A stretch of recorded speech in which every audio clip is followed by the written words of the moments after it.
Praise the Lord. आप सभी को जय मसीह की। आज हम लोग फिर परमेश्वर के वचन से सीखेंगे।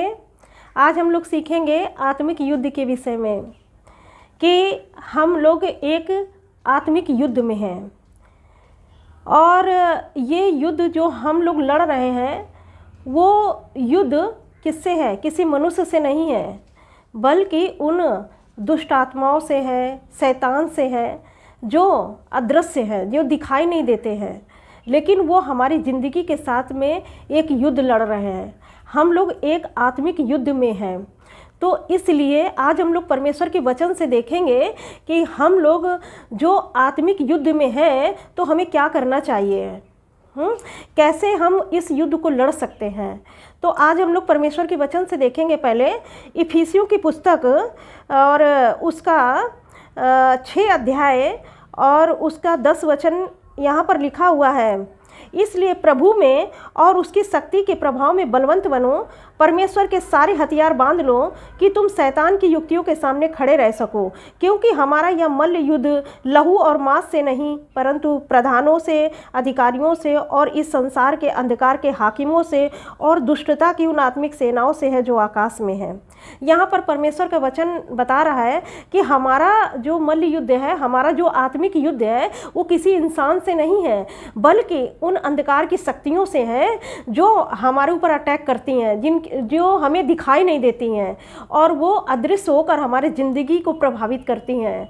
तो वो हमारे अंदर काम करती रहती, अंदर ही अंदर काम करती रहती और उन्हें हम देख नहीं सकते हैं और हम उनके प्रभाव में रहते हैं और हमको पता भी नहीं चलता कि कब वो हमारे जीवन को ख़राब कर देती हैं। तो इसीलिए हमारा परमेश्वर का वचन कहता है कि हमारा ये मल्ल युद्ध लहू और मांस से नहीं है, किसी इंसान से नहीं है। कोई इंसान हमसे लड़ाई करता है तो उससे हमारा कोई लड़ाई झगड़ा नहीं है। हमारा जो युद्ध है उन सेनाओं से है जो दुष्टता का काम कर रही हैं, जो हम देख नहीं सकते हैं, और वो आकाश में है और इस संसार में भी काम कर रही हैं, मनुष्य की ज़िंदगी में कार्य कर रही हैं। तो यहाँ पर परमेश्वर का वचन हमको बताता है। तो इसके लिए, इसको हमें लड़ने के लिए, इस युद्ध को लड़ने के लिए परमेश्वर ने हथियार बताए हैं। कौन कौन से हथियार बांधना पड़ेगा हमको इस युद्ध को लड़ने के लिए?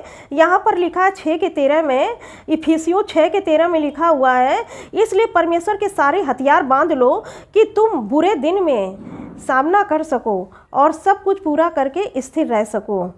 इसलिए सत्य से कमर कसकर और धार्मिकता की झिलम पहनकर और पाँव में मेल के सुसमाचार की तैयारी के जूते पहनकर और इन सब के साथ विश्वास की ढाल लेकर स्थिर रहो, जिससे तुम उस दुष्ट के सब जलते हुए तीरों को बुझा सको।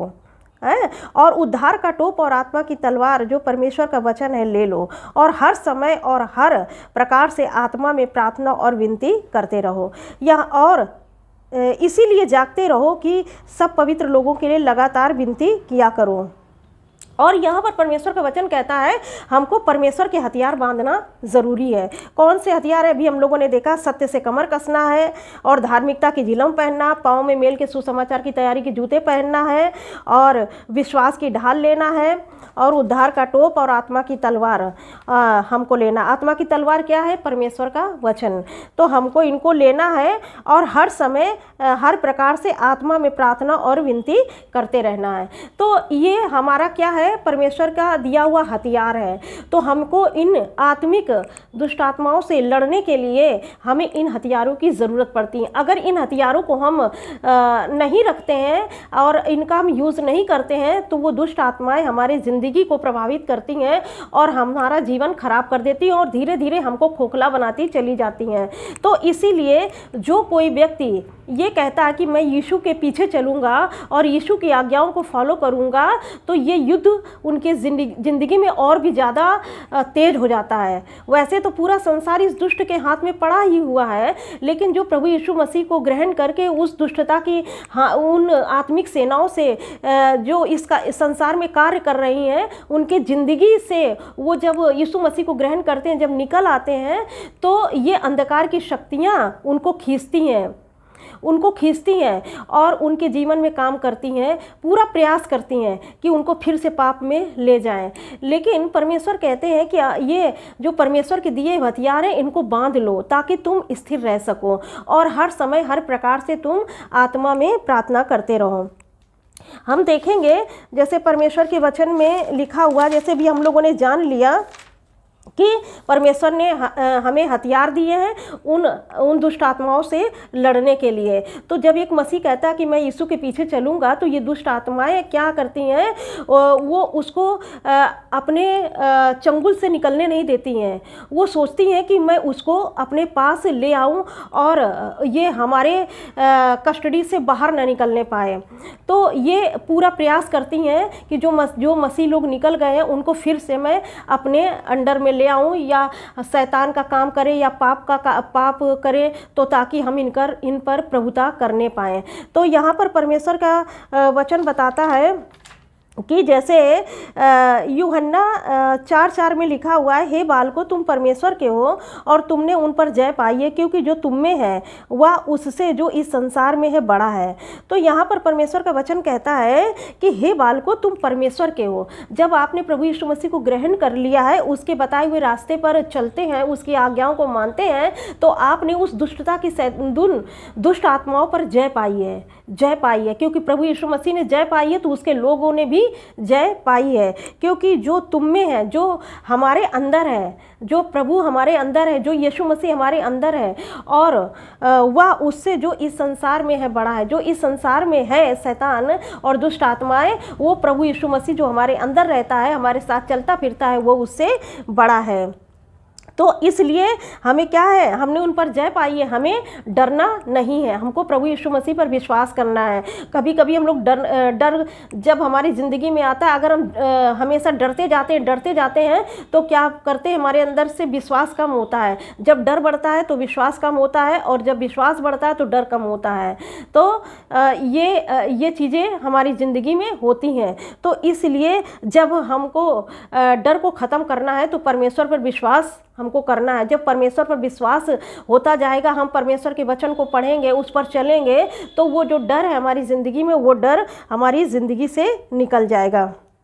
क्योंकि 2 तीमुथियुस 1 के 7 में लिखा है, क्योंकि परमेश्वर ने हमें डर की आत्मा नहीं दी है, बल्कि प्रेम हमें भय की आत्मा नहीं, पर सामर्थ्य, प्रेम और संयम की आत्मा दी है। परमेश्वर ने हमें किसकी दी है? सामर्थ्य, प्रेम और संयम की आत्मा दी है। तो यहाँ पर जैसे वचन में बताया जाता है, तो हम क्यों डरें? जब परमेश्वर हमारे साथ में है तो हम क्यों डरें? तो परमेश्वर ने अपना आत्मा जब हमको दिया है, परमेश्वर की आत्मा जब हमारे अंदर रहती है, तो भय की आत्मा का कोई कार्य ही नहीं। क्योंकि जब परमेश्वर का आत्मा हमारे अंदर है तो शैतान का आत्मा हो ही नहीं सकता किसी हालत में। तो इसीलिए हमको डरना नहीं है, बल्कि विश्वास में बने रहना है। फिलिपियों 4:6 में लिखा है, किसी भी बात की चिंता ना करो, परंतु हर एक बात में तुम्हारे निवेदन, प्रार्थना, विनती द्वारा धन्यवाद के साथ परमेश्वर के सम्मुख उपस्थित किए जाए।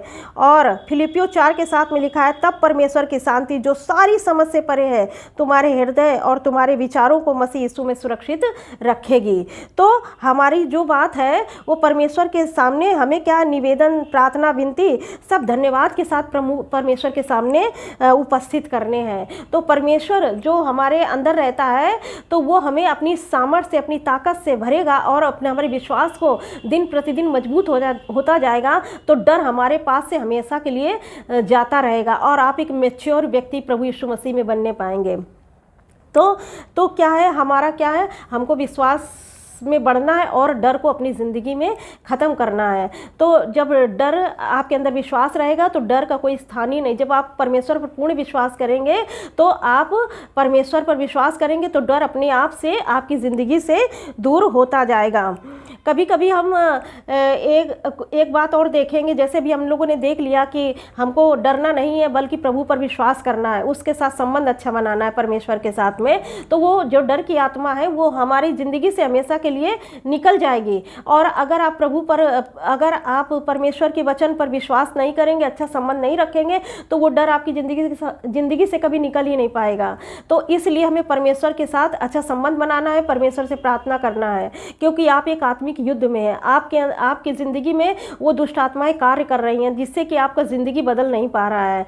तो इसीलिए आपको समझना ज़रूरी है कि वो जो आप इस संसार में प्रभु यीशु मसीह के पीछे चल रहे हैं, तो वो अंधकार की शक्तियाँ आपके आपके साथ युद्ध कर रही हैं, और आप इस युद्ध में तभी जीत पाएंगे जब आप परमेश्वर के साथ एक अच्छा रिलेशनशिप बनाएंगे, परमेश्वर से प्रार्थना करेंगे, परमेश्वर के वचन में मजबूत होंगे और परमेश्वर के दिए हुए सारे हथियारों को बांधेंगे।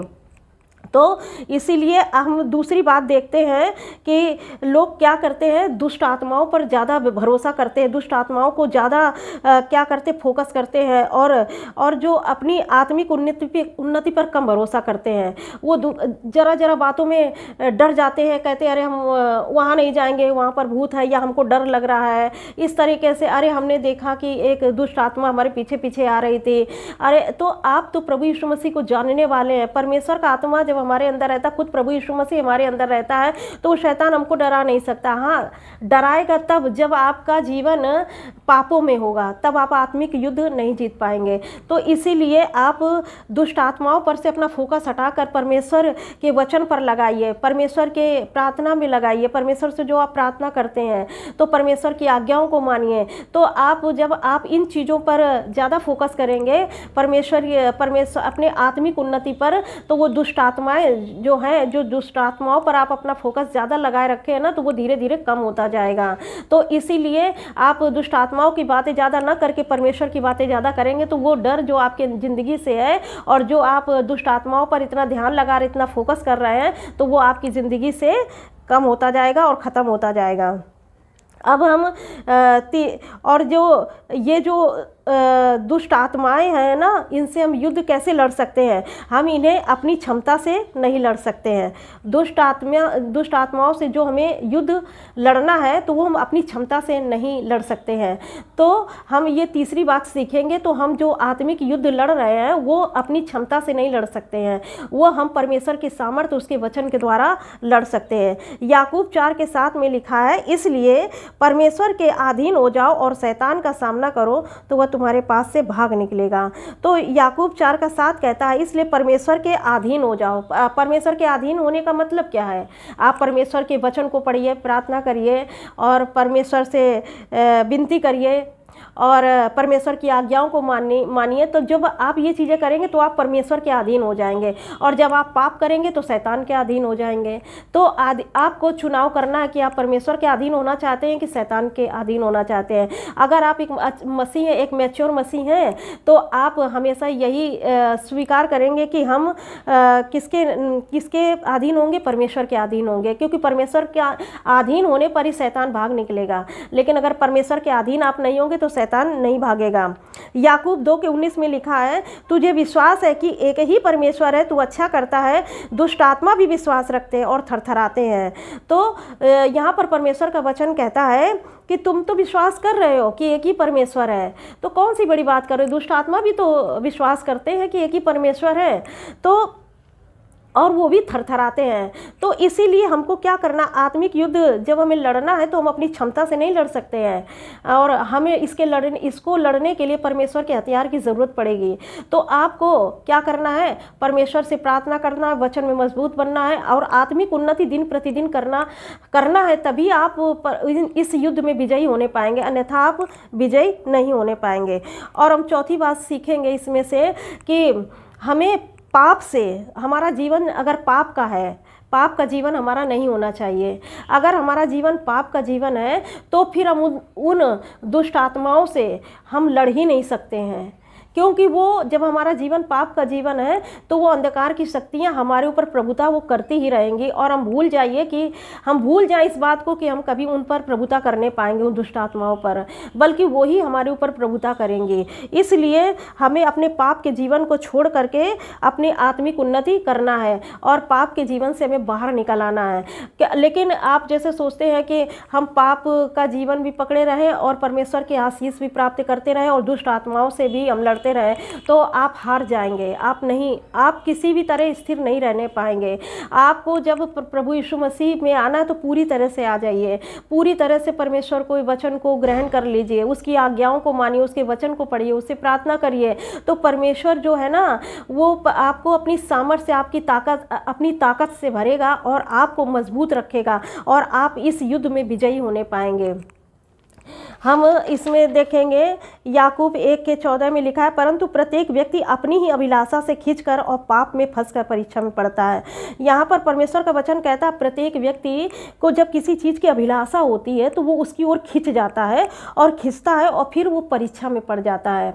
वो उसके जब वो अभिलाषा जो आती है उसकी ज़िंदगी में तो वो क्या होता है, परीक्षा में पड़ता है। और प्रभु यीशु मसीह का वचन कहता है कि प्रार्थना करो कि तुम परीक्षा में ना पड़ो, है ना, क्योंकि अभिलाषाएं तो आएंगे ही, अभिलाषाएं आएंगी और जब वो अभिलाषा जब आती है तो वो परीक्षा में फंस जाता है। लेकिन आप अगर मैच्योर होंगे प्रभु यीशु मसीह में तो आप परीक्षा में नहीं फंसेंगे, क्योंकि वचन कहता है कि प्रार्थना करो कि तुम परीक्षा में ना पड़ो। जब आप प्रार्थना करेंगे तो परीक्षा में पड़ेंगे ही नहीं, और जब परीक्षा में अभिलाषा आपके पास आएगी नहीं, तो जब अभिलाषा आती है तभी आप परीक्षा में पड़ते हैं। और फिर अभिलाषा गर्भवती होकर पाप को जन्म देती है। फिर जब किसी चीज़ की अभिलाषा आएगी तो आप का मन करेगा उस अभिलाषा की ओर खींचने का, है ना, पाप करने का। तो जैसे ही आप पाप करेंगे तो फिर अभिलाषा, हाँ लिखा है, फंस कर परीक्षा में पड़ता है। फिर अभिलाषा गर्भवती होकर पाप को जन्म देती है। फिर वही अभिलाषा वो क्या करती, गर्भवती हो जाती है और पाप को जन्म दे देती है। वो जो अभिलाषा थी वो पाप में बदल जाती है, तो फिर और पाप बढ़ जाता है। फिर वो अभिलाषा इतना ज़्यादा होती है कि वो पाप को बढ़ा देती है, और फिर क्या वो पाप क्या आता है, मृत्यु लाता है। तो अगर ये चीज़ें पाप का जीवन है तो हम उन आत्मिक जो दुष्ट आत्माएं हैं जिन्हें हम देख नहीं सकते हैं, वो हमसे युद्ध लड़ रही हैं, तो हम उनसे कभी जीत नहीं पाएंगे। इसलिए हमें आत्मिक जीवन में उन्नति करना है। हमको अपना ये जीवन जो है अपने आत्मिक जीवन में उन्नति करते जाना है। एक वचन और हम देख लेंगे, लिखा हुआ है यहाँ पर, लिखा है प्रेरितों के काम में, लिखा है 19:15 में लिखा है, पर दुष्ट आत्मा ने उसको उत्तर दिया, यीशु को मैं जानती हूँ और पौलुस को पहचानती हूँ, परंतु तुम कौन हो? और उस मनुष्य ने जिसमें दुष्ट आत्मा थी उन पर लपक कर और उन्हें वश में लाकर उन पर ऐसा उपद्रव किया कि नंगे और घायल होकर उस घर से निकल भागे। तो यहाँ पर परमेश्वर का वचन बता रहा है कि एक व्यक्ति है तो वो क्या सोचा कि अरे पौलुस तो दुष्ट आत्माओं को निकालता है ना, तो मैं भी निकाल लूँगा। तो वो गया तो और उसने कहा कि यीशु के नाम से निकल जा। तो वो कहता है, तो वो दुष्ट आत्मा बोली कि मैं यीशु को पहचानती हूँ। पौलुस किसमें क्या लिखा है कि मैं यीशु को जानती हूँ और पौलुस को पहचानती हूँ। यीशु को मैं जानती हूँ और पौलुस को पहचानती हूँ, लेकिन तू कौन है जो मुझे निकाल रहा है? तो इसने, दुष्ट आत्माओं ने उस व्यक्ति पर पूरी तरह से कब्जा कर लिया। तो अगर आपके अंदर आप अपनी आत्मिक उन्नति नहीं कर रहे हैं, अगर आप का जीवन परमेश्वर की योग्य जीवन नहीं है, तो आप आत्मिक युद्ध नहीं लड़ सकते हैं। आपको डरना नहीं है, आपको विश्वास करना है परमेश्वर पर, आपको पाप का जीवन छोड़ना है। आप दुष्ट आत्माओं पर कम फोकस करिए और अपने आत्मिक उन्नति पर ज़्यादा फोकस करिए, है ना। तो इन सारी चीज़ों को आप करेंगे और तब आप उस आत्मिक बैटल को, जो स्पिरिचुअल बैटल है, आप उसमें जो है उससे आप लड़ पाएंगे, उन दुष्ट आत्माओं से लड़ पाएंगे जो आपसे युद्ध कर रही हैं और जिन्हें हम देख नहीं सकते हैं।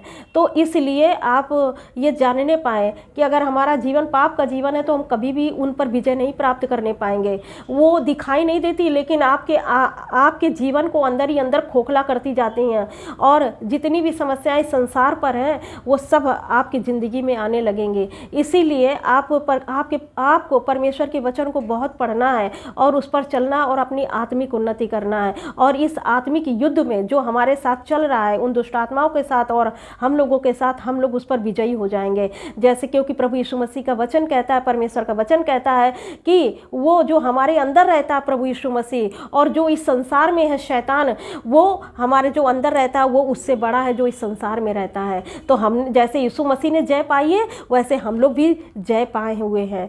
तो इसलिए वो अंधकार की शक्तियाँ हमारे ऊपर प्रभुता नहीं कर सकती हैं। प्रभुता तब कर सकती हैं, वो बैटल जब जीत सकती हैं जब आपकी ज़िंदगी में कमी होगी। अगर आपकी ज़िंदगी में कमी नहीं है, आप परमेश्वर के वचन को पढ़ते हैं और उस पर चलते हैं, तो वो अंधकार की शक्तियाँ आपकी ज़िंदगी में कार्य नहीं कर सकती हैं। वो आपको तभी गिराएंगी जब आप आत्मिक जीवन में कम होंगे या आप गुनाह में पड़े होंगे, तभी वो आपको पर विजय प्राप्त कर सकती हैं। लेकिन आप अगर उन्नति पाए हुए हैं, प्रभु यीशु मसीह में उन्नति, आत्मिक उन्नति आपकी हो रही है, तो परमेश्वर आपको एक ये जो बैटल हो रहा है, ये जो युद्ध है, उसमें विजयी करेगा। परमेश्वर इस वचन से आप सभी को बहुत आयत की आशीष से। आइए छोटी सी प्रार्थना करें। आइए हम लोग प्रार्थना करेंगे प्रभु से। धन्यवाद, धन्यवाद मेरे महान और जीवित पिता परमेश्वर, हम धन्यवाद देते हैं मेरे प्रभु जी, आप महान परमेश्वर हैं। धन्यवाद देते हैं प्रभु जी। आज का ये परमेश्वर पिता जो भी वचन है परमेश्वर पिता, बहुत लोगों की ज़िंदगी में कार्य करे मेरे पिता परमेश्वर।